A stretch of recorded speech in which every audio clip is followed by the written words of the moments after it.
శ్రీ వారాహి తంత్ర జ్యోతిష్యం పరిహారాలు. శ్రీమాత్రే నమః. మిథున రాశి వారికి నిజంగానే గత జన్మ దోషాల ప్రభావం వీరి మీద పనిచేస్తోందా? అలా పనిచేస్తే ప్రస్తుతం ఏమి అనుభవిస్తున్నారు? మీరు ఎన్ని పరిహారాలు చేసినా మీకు ఫలితాలు రావటం లేదు. ఎందుకని రావటం లేదు? మిథున రాశి వారికి గ్రహశాంతులు, పూజలు కొందరికే ఎందుకు పూర్తి ఫలితాలను ఇస్తున్నాయి? నిజంగా మీరు చేసే పూజలు అసలు మీ జాతకానికి సంబంధించినవేనా? ఒకరికి రాజయోగాన్ని ఇచ్చే రెమెడీ మీకు రాజయోగం ఇస్తుందా? ఇవ్వకపోవడానికి కారణం ఏంటి?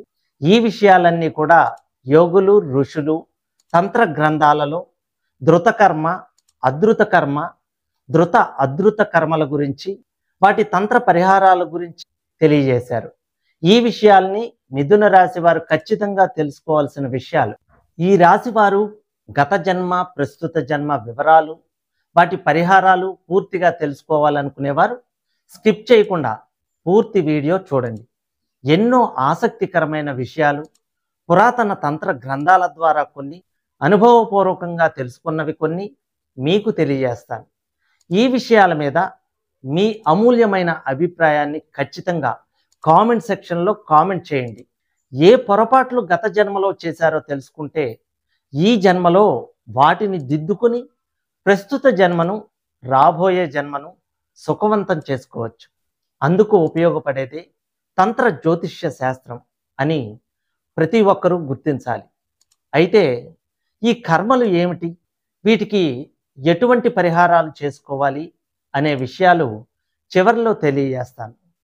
ఒక వ్యక్తి జాతక చక్రంలోని గ్రహం యొక్క స్థితిని బట్టి ఆ వ్యక్తికి ధృత కర్మ ఉందా, అధృత కర్మ ఉందా, అధృత కర్మ ఉందా అన్న విషయం తెలుసుకోవచ్చు. ఒక వ్యక్తి యొక్క గత జన్మ చెడు కర్మలు తక్కువగాను, మంచి కర్మలు ఎక్కువగాను ఉన్నప్పుడు ఆ వ్యక్తికి ఈ జన్మలో ఎదురయ్యే సమస్యలు గ్రహ సంబంధ పరిహారాల ద్వారా, దైవ సంబంధ పూజల ద్వారా పరిష్కారం అవుతాయి. ఇంకొక ముఖ్య విశేషం ఏంటంటే, గత జన్మ పాపకర్మ విపరీతంగా ఉన్న వ్యక్తులకు తీవ్రమైన రోగబాధలు, ఇతర కష్టాలు ఈ జన్మలో సంపూర్తిగా అనుభవించాలని విధి నిర్ణయిస్తుంది. అలాంటి జాతకులు ఈ పరిహారాల వల్ల ఏ ప్రయోజనం ఉండదు, డబ్బు, సమయం వృధా అవుతుంది. అయితే వాళ్ళకి వాళ్ళ చెడు కర్మ అనుభవించాల్సిన యోగం ఉన్న కారణంగా వాళ్ళు దేవుడిని నమ్మరు, ఆ దేవుడికి సంబంధించిన పరిహారాలను నమ్మరు. కొంతమంది ఏ పరిహారాల విషయం ఆలోచించరు, దేవుడికి కనీసం ఒక్కసారి కూడా దండం పెట్టరు. కానీ అలాంటి వారి కుటుంబాల్లో సంపద పొంగి పొరలిపోతూ ఉంటుంది. సాధారణంగా వాళ్ళకి పెద్ద సమస్యలు రావు. ఇలా ఎందుకు జరుగుతుంది అని కొందరికి అనిపిస్తుంది. ఎవరైతే గత జన్మలో తమ తాహతకి మించి మంచి పనులు చేస్తారో వాళ్ళకి జాతక చక్రంలో మంచి గ్రహస్థితులు ఉంటాయి. అందువల్ల వాళ్ళకి సాధారణంగా సమస్యలు రావు. ఒకవేళ వచ్చినా వాళ్ళు గత జన్మలో చేసిన పుణ్యం కారణంగా వాళ్ళు ఆ సమస్యల నుండి చాలా తేలిగ్గా బయటపడతారు. నేను చెప్పే లక్షణాలు కనుక మీరు కలిగి ఉంటే ఖచ్చితంగా కామెంట్ సెక్షన్లో కామెంట్ చేయండి. ఫస్ట్ ధృత కర్మ గురించి. ఈ జాతకులు లేదా జాతకురాలు గత జన్మలో తీవ్రమైన పాపాలు చేసి ఉన్నట్లయితే, అంటే ఆస్తుల పంపకం సమయంలో అన్నదమ్ములను లేదా అక్క చెల్లెలను దారుణంగా మోసం చేసి వాళ్ళ వాటాలు కూడా తానే దోచుకోవటం, ఎవరినైనా హత్య చేయించటం లేదా చేయటం, వృద్ధాప్యంలో ఉన్న తల్లిదండ్రులకు అన్నం, నీళ్లు ఇవ్వకుండా నరక యాతనలకు గురి చేయటం, కూలి వాళ్ళ చేత బండ చాకిరీ చేయించుకుని చివర్లో ఏదో వంక పెట్టి వాళ్లకు ఇవ్వవలసిన కూలి ఎగ్గొట్టం, తనకు మేలు చేసిన వారికి వెన్నుపోటు పొడిచి వాళ్ళని నాశనం చేయటం, కామంతో కళ్ళు మూసుకుపోయి దానికి ప్రేమ అనే పేరు పెట్టి ఆపై తల్లిదండ్రుల గౌరవాన్ని, మనశ్శాంతిని నాశనం చేసి ప్రేమ వివాహాలు చేసుకోవటం ఫలితంగా తల్లి లేదా తండ్రి యొక్క అకాల మరణానికి లేదా ఆత్మహత్యలకు కారణం కావటం, ఇలాంటి చెడు కర్మలను ధృత కర్మ అని పిలుస్తారు. ఇలాంటి పాపాలు గత జన్మలో చేసిన జాతకులకు ఈ జన్మలో అతి దారుణమైన కష్టాలు ఎదురవుతాయి. చెప్పుకోవటానికి వీలు కాని వ్యాధులు పీడిస్తాయి. ఇలాంటి జాతకులకు ఎన్ని పరిహారాలు చేసినా ఆవగింజంత పరిహారం దొరకదని గుర్తించాలి. ఈ జాతకుడు లేదా జాతకురాలు గత జన్మలో ధృతకర్మను చేశారా లేదా అన్న విషయాన్ని ముందు నిర్ధారించుకోవాలి. ఇందుకోసం జాతక చక్రాన్ని పరిశీలించాల్సి ఉంటుంది. అయితే ఇందులో ముఖ్యమైన విషయాలు తెలుసుకోవాలి. ఆ జాతక చక్రానికి సంబంధించిన వ్యక్తికి ఆ సమయంలో జ్యోతిష్కుడి వద్దకు జాతకుడు జాతకురాలు వచ్చిన సమయం, జరుగుతున్న మహాదశ యొక్క అధిపతి, అంతర్దశ యొక్క అధిపతి, ఆ జాతకంలోని లగ్నాధిపతి, జన్మచంద్రుడు అనే గ్రహాలపై శుభగ్రహం అయిన గురువు యొక్క వీక్షణ అంటే దృష్టి ఉందా లేదా అన్న విషయాన్ని గుర్తించాలి. అదేవిధంగా జాతక చక్రంలో జాతకుల యొక్క గత జన్మ పుణ్యకర్మలను సూచించే 9వ స్థానం యొక్క అధిపతి యొక్క దృష్టి పైన చెప్పిన గ్రహాలపై ఉన్నదా లేదా అన్న విషయాన్ని కూడా తెలుసుకోవాలి. అలాంటి మంచి పరిస్థితులు ఆ జాతక చక్రంలో లేనట్లయితే ఆ వ్యక్తి గత జన్మలో ధృతకర్మ చేశాడని, అందువలన ఆ జాతకుడికి పరిహారాలు చేయించినా ఏ విధమైన ఫలితము ఉన్నదని అర్థం చేసుకోవాలి. మరి ఇలాంటి వారు ఏమి చేయాలో చివరిలో తెలియజేస్తాను. ఇక ధృత అధృత కర్మ క్షమించదగిన స్థాయిలో చేసిన గత జన్మ చెడు కర్మని ధృత అధృత కర్మ అని పిలుస్తారు. సాధారణంగా అజ్ఞానంతో ఇలాంటి తక్కువ స్థాయి పాపాలను మానవులు చేస్తూ ఉంటారు. ఏదేమైనా ధృత అధృత కర్మ చేసిన వ్యక్తుల యొక్క జాతకాలలో లగ్నాధిపతి జన్మచంద్రుడు, మహాదశ అధిపతి, అంతర్దశ అధిపతి, పైన శుభగ్రహం అయిన గురువు యొక్క శుభదృష్టి లేదా పూర్వజన్మ పుణ్యాన్ని సూచించే 9వ స్థానంలో ఉన్న గ్రహం యొక్క దృష్టి పడినట్లుగా ఉన్నట్టయితే ఇలాంటి జాతకులకు పరిహారాలు చేయిస్తే తప్పకుండా వాళ్ళ సమస్యలు చాలా వరకు తీరిపోతాయని చెప్పవచ్చు.